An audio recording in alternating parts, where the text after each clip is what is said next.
एक समय की बात है। एक छोटे से गांव में एक लड़का रहता था जिसका नाम रोहन था।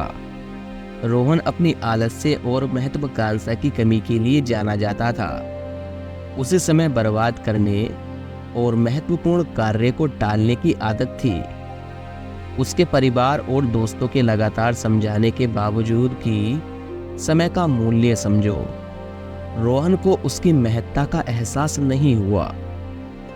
एक दिन एक बुद्धिमान बूढ़े आदमी जिसका नाम श्री गुप्ता था गांव में आए। वह अपनी बुद्धिमानी और लोगों की समस्याओं को हल करने की क्षमता के लिए प्रसिद्ध थे।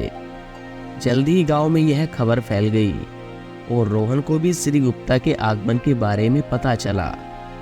जिज्ञासा से प्रेरित होकर उसने बुद्धिमानी व्यक्ति से मार्गदर्शन लेने का निश्चय किया। रोहन, जो बड़े सम्मान के साथ झुककर श्री गुप्ता के पास पहुंचा, उस समय वह एक बड़े बरगद के पेड़ के नीचे बैठे थे। उसने पूछा, सर, मैंने सुना है कि आप बहुत बुद्धिमानी हैं। क्या आप मुझे मार्गदर्शन करा सकते हैं कि मैं अपने जीवन का सबसे अच्छा उपयोग कैसे करूं? श्री गुप्ता मुस्कुराए और युवक की समस्याओं को समझते हुए अपने बैग में से एक रेत घड़ी निकाली और उसे रोहन को दे दी। उन्होंने कहा, यह रेत घड़ी समय का प्रतीक है। इसमें हर रेत का कण आपके जीवन के एक कीमती पल का प्रतिनिधित्व करता है। रोहन ने रेत घड़ी को अपने हाथों में लिया और उसकी महत्ता को महसूस किया। जब श्री गुप्ता ने कहा, मैं चाहता हूँ कि तुम कल्पना करो कि इस रेत घड़ी से गिरता हुआ रेत का कण एक बर्बाद किया गया अवसर है। हर बार जब तुम टालमटोल करते हो या समय बर्बाद करते हो, एक कण हमेशा के लिए फिसल जाता है। रोहन ने अपने कार्य की गंभीरता को महसूस करते हुए ध्यानपूर्वक सुना।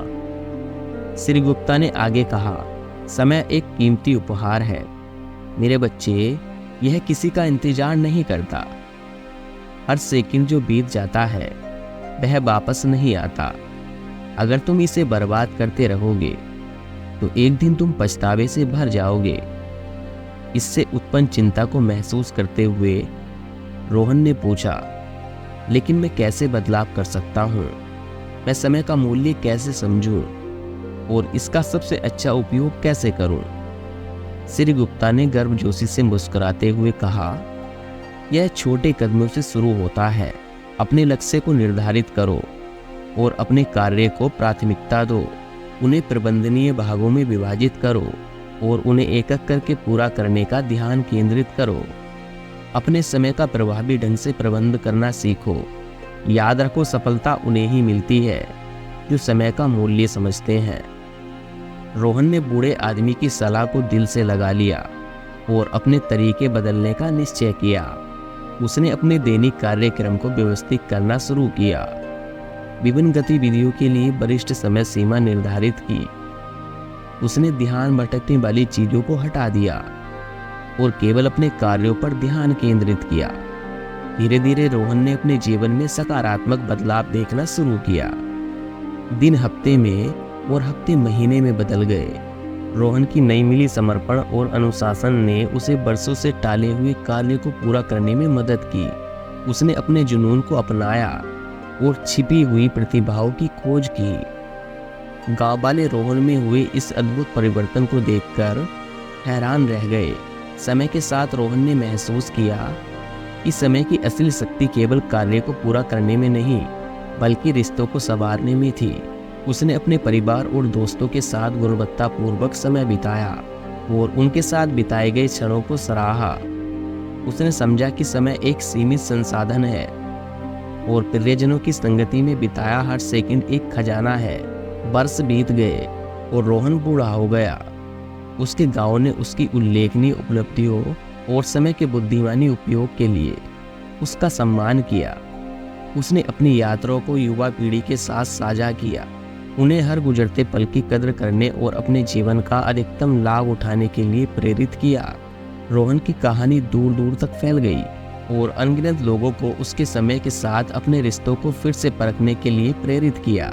लोग यह समझने लगे कि समय केवल एक साधारण वस्तु नहीं है, बल्कि एक कीमती उपहार है जिसे सजोने की आवश्यकता है। इस प्रकार गांव में आए श्री गुप्ता की बुद्धिमत्ता और रोहन के बदले हुए जीवन के तहत फलता फूलता रहा, जो सभी को समय के साथ महत्व और उसकी शक्ति को समझने के लिए प्रेरित करता रहा, जिससे वे अपनी नियति को आकार दे सकें। हमें उम्मीद है कि आपको इस वीडियो से कुछ न कुछ सीखने को जरूर मिला होगा। अगर हाँ तो कमेंट करके जरूर बताना।